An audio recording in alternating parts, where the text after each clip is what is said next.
Halo guys, ketemu lagi dengan aku Lican. Cerita Ujang sudah mendekati akhir nih guys. Mulai dari episode ini ceritanya tentang pertarungan Ujang dengan Kala yang ternyata cukup panjang. Yuk kita dengarkan. Let's go to the story. Ujang berjalan memasuki Gunung Sepuh bersama beberapa makhluk yang mengikutinya. Mulai dari sosok wanita tepat di belakangnya yang melayang dengan jubah putih panjang hingga hanya terlihat telapak tangannya yang kurus kering dengan kuku yang tajam. Lalu di sebelahnya ada sesosok makhluk dengan wujud kakek tua mengenakan jubah hitam dan tongkat yang ia bawa dengan kedua tangannya. Ia berjalan perlahan dengan tatapan mata yang tajam. Di bagian agak belakang terdapat seorang nenek bungkuk yang tidak tampak menyeramkan, ditemani oleh kucing hitam yang terus mengikutinya. Juga ada makhluk yang terbang agak jauh dari Ujang, namun seperti mengawasi dari atas. Sesosok kakek tua dengan jubah putih panjang dan rambut serta jenggot yang sudah memutih, seperti menjaga Ujang yang berjalan di depannya. Belum lagi banyak makhluk lain yang wujudnya tinggi besar, bahkan ada makhluk berwarna merah, dan 4 makhluk kecil hitam berlarian di sekitar rombongan tersebut. Ujang berjalan menyusuri jalan yang gelap itu ke atas hingga ia sampai di sebuah tanah lapang yang cukup luas, dengan sebuah gua besar yang ada di ujung lapangan itu. Sebuah gua yang sama dengan foto tua yang ia simpan di dalam rak warungnya dulu. Ternyata sosok yang mendiami gua itu sudah mengetahui kedatangan Ujang. Tak lama terdengar suara menyambutnya dari dalam gua. Jadi keturunan Ki Wesisa datang lagi untuk memutus perjanjian. Bahkan dengan sombongnya membakar warung beberapa hari lalu. Terdengar suara tepuk tangan dibarengi dengan suara langkah kaki seseorang berjalan dari dalam gua. Dan tak lama sepasang mata berwarna merah terlihat dari dalam gua itu. Harus kuakui keberanianmu, Jang. Namun malam ini, aku tidak akan membiarkanmu melihat matahari pagi.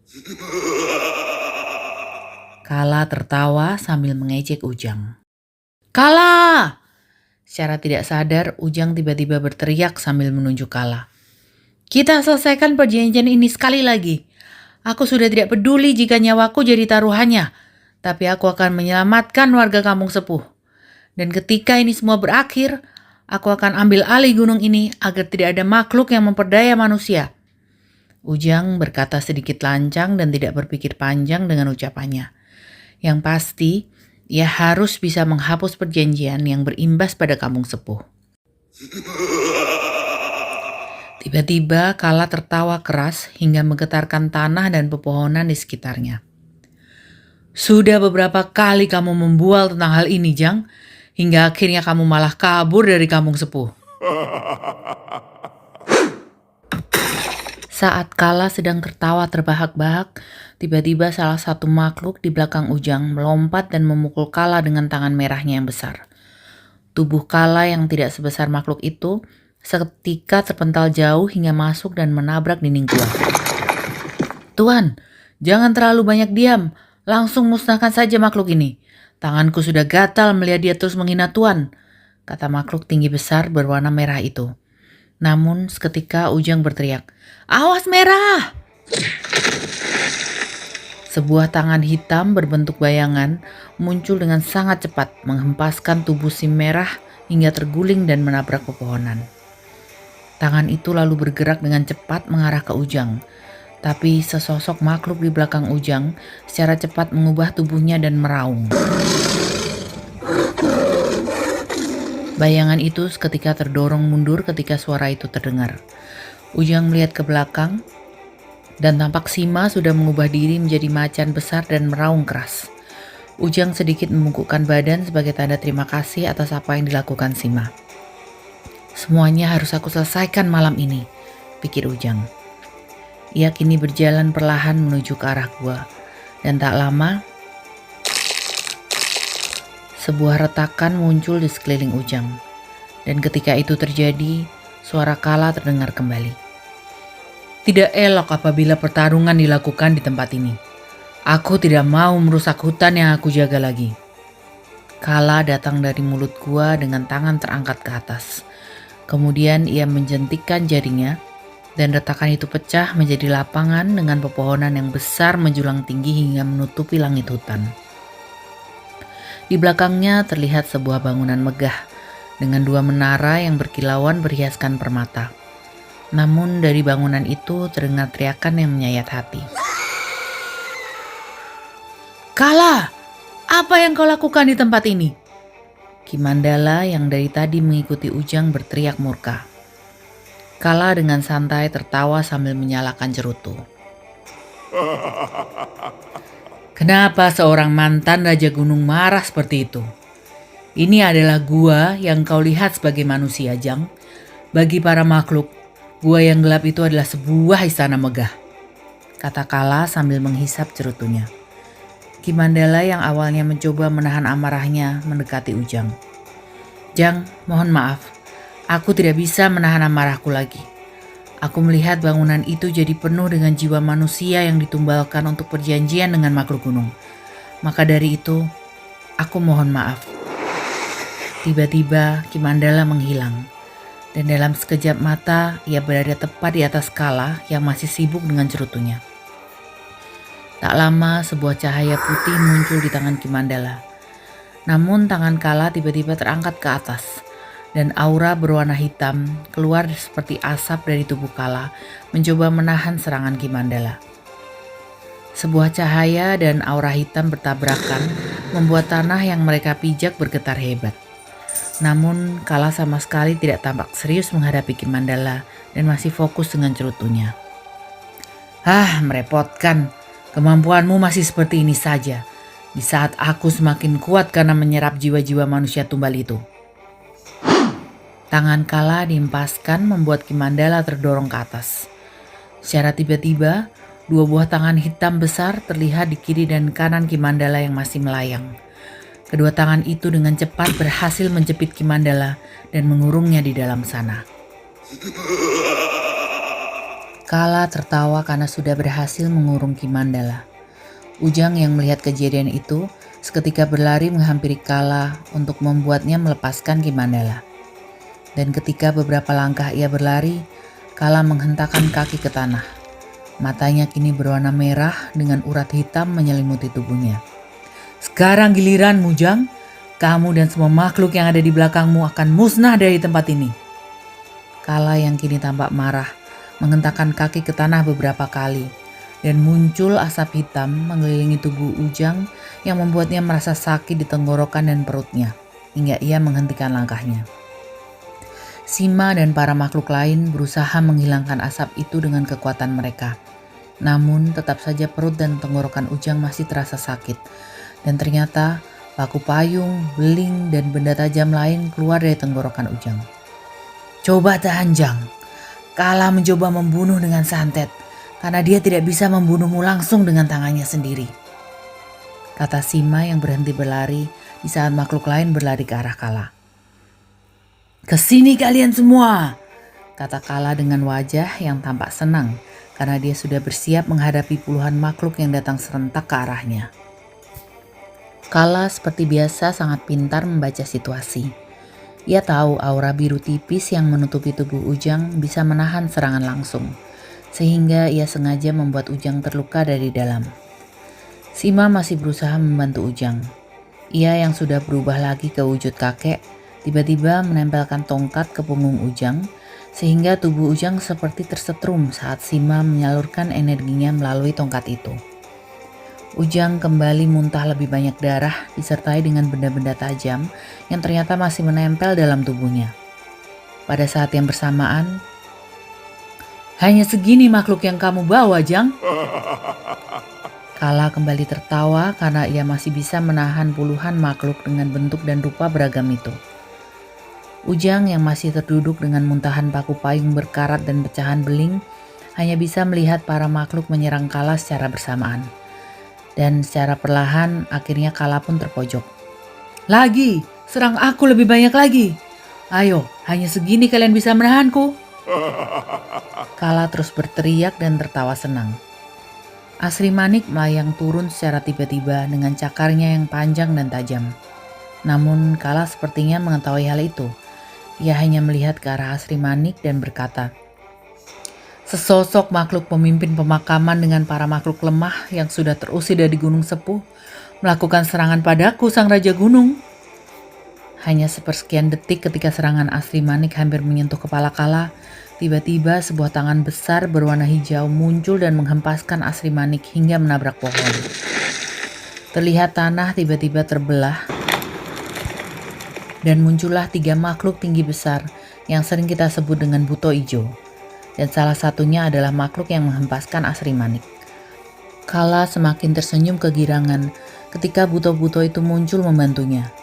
Dia merasa ini akan semakin meriah dan menyenangkan. Ujang yang masih terduduk kini merasa lega karena energi Sima sudah membantunya mengeluarkan benda-benda yang mengganggu itu. Ujang kembali berdiri dan berlari ke arah Kala. Dan tampaknya Kala sudah sadar kalau Ujang bisa melepaskan santet itu. Dan seperti yang sudah Ujang ketahui, Kala itu makhluk pintar. Karena Ujang tiba-tiba jatuh dan berteriak kesakitan. Tubuhnya seperti tertusuk oleh suatu benda tajam dari segala arah. Kala yang masih berdiri tegak tertawa. Ia terlihat membawa sesuatu di tangannya. Sebuah boneka kecil berwarna putih yang dibalut dengan kain kafan. Tampak beberapa bekas tusukan yang posisinya sama dengan rasa sakit yang Ujang rasakan. Setelah Ujang terjatuh, Kala kemudian ikut menghalau para makhluk yang menyerangnya bersamaan dengan 3 buto ijo yang sekarang membantunya. Kemudian Kala mengepalkan tangan ke arah Ujang. Sebuah bayangan berwarna hitam dengan cepat menghempaskan makhluk-makhluk di depan Ujang hingga membuat mereka terbang ke segala penjuru. Bayangan hitam itu secara cepat datang ke arah Ujang yang masih menahan rasa sakit. Sima dengan sigap menerima serangan itu dengan tongkatnya. Tongkat itu seketika mengeluarkan api dan menahan bayangan itu agar tidak mengenai Ujang. Tiba-tiba terdengar suara retakan dari bayangan hitam yang mengurungi Mandala. Terlihat cahaya putih muncul dari retakan itu. Bayangan itu pecah dan terlahap oleh cahaya yang sangat terang. Dan di saat yang bersamaan, terdengar suara Ki Mandala ke arah Kala yang tercengang karena Ki Mandala bisa lepas. "Kali ini aku tidak akan kalah darimu, Kala. Karena aku yakin manusia di sana akan mengalahkanmu dan menurunkanmu dari tahtamu malam ini," kata Ki Mandala menunjuk Ujang. Ujang secara tiba-tiba menekan beberapa titik di badannya agar bisa mempercepat pemulihan. "Sima, bantu yang lain. Aku bisa memulihkan badanku sendiri," kata Ujang. Sima hanya mengangguk dan menghilang dalam sekejap mata. Dan tiba-tiba terdengar sebuah suara pukulan yang keras. Ujang yakin itu adalah Sima yang sedang menyerang Kala. Rupanya serangan dari Sima masih bisa ditahan oleh Kala, karena terdengar lagi tawanya yang mengejek. "Keluarkan semua ilmu yang kamu miliki, Sima. Aku masih kuat meski melawanmu dengan tangan kosong." Beberapa kali makhluk yang Ujang bawa terpukul mundur. Kala masih terlalu kuat untuk mereka. Kemampuan makhluk yang ia bawa mungkin setara dengan Nyi Laras atau Nyi Bodas. "Ujang, kesini kamu. Jangan sampai kamu sendirian setelah kumusnahkan semua makhluk yang kamu bawa." Kala terus-terusan membual. "Ah, kamu lama, Jang," gerutu Kala. Ia yang masih menahan Sima dengan satu tangan menutup matanya. Dan secara perlahan muncul aura hitam menutupi tubuhnya. "Sukria!" Kala tiba-tiba berteriak. Dan tak lama aura hitam itu terbang ke atas membelah cahaya putih dari Ki Mandala yang menerangi tempat itu. Sima yang dari tadi melayang dan menyerang Kala kini terdiam atas apa yang Kala lakukan. "Kalian kaget kan? Bentar, satu batang cerutu dulu," kata Kala santai sambil menyalakan cerutu dan menghisapnya dengan segera. Tindakan Kala ini membuat para makhluk kaget karena dia masih menganggap pertarungan ini tidak serius. Para makhluk yang melihat kesempatan itu segera menyerang kembali saat Kala sedang lengah. "Hei, aku bilang tunggu satu batang cerutu dulu."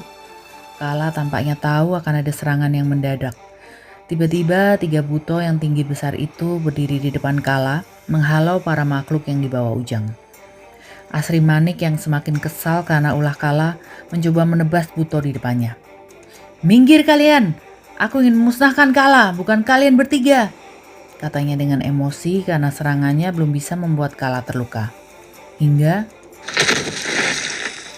si merah tiba-tiba mendorong ketiga makhluk itu dengan kekuatan yang ia miliki. "Aku akan menahan mereka agar tidak mengganggu kalian menyerang Kala," katanya mencoba menahan tiga buto hijau itu. Di saat yang bersamaan, Ujang berteriak sambil berlari dengan kencang. Ia kemudian melompat dan mengepalkan tangan ke arah Kala dengan sangat cepat. "Kala!" Ujang berteriak, dan secara tiba-tiba ia berhasil mendaratkan serangan yang membuat Kala terkejut. Sebuah sayatan tipis terlihat di wajah Kala, dan tak lama sebuah asap hitam muncul dari luka itu, membuat Kala kesakitan meskipun ia berusaha menahannya. "Ujang!" teriak Kala melihat Ujang berdiri sambil memegang suatu benda bercahaya berwarna emas kebiruan. Sebuah senjata gaib yang diperoleh dari Ki Baa ketika ia datang ke rumahnya dalam kondisi putus asa. Dan ia juga dengan susah payah mendapatkan senjata itu, karena ia harus berenang mengambilnya di lautan selatan yang terkenal ganas. Hal itu dimanfaatkan oleh para makhluk bawaan Ujang yang terus menyerbu Kala dari segala arah. Kala yang merasa kesakitan hanya bisa menahan serangan-serangan itu, walaupun tampaknya serangan itu tidak memberikan efek yang besar. Hingga Kala menghentakkan kaki ke tanah hingga terbelah menjadi dua bagian. "Keluar kalian dan bantu aku!" teriak Kala. Dari retakan itu kemudian muncul beberapa makhluk. Ada yang berbentuk babi hutan berwarna coklat tua dengan tubuh yang sangat kekar, namun yang mengenakan mahkota emas dengan permata yang menempel. Ada juga makhluk berbentuk wanita berwarna biru tua bertangan 4, dan 2 dari keempat tangannya memegang sebuah bambu hijau panjang dan kepala manusia yang berdarah. Namun kepala itu terlihat hidup karena masih bisa berkedip dan menjulurkan lidahnya. Makhluk tersebut memakai mahkota tinggi berwarna emas dengan ornamen berbentuk sayap. Kemudian muncul juga sebuah makhluk seperti daging manusia tanpa kulit dengan wajah lebih menyeramkan dari Kala. Wajahnya yang coklat tua dengan mata melotot berwarna biru muda, dengan gigi taring menonjol ke atas.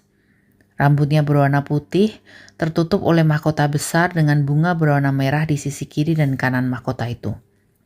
Dan terakhir, muncul makhluk dengan tubuh yang aneh.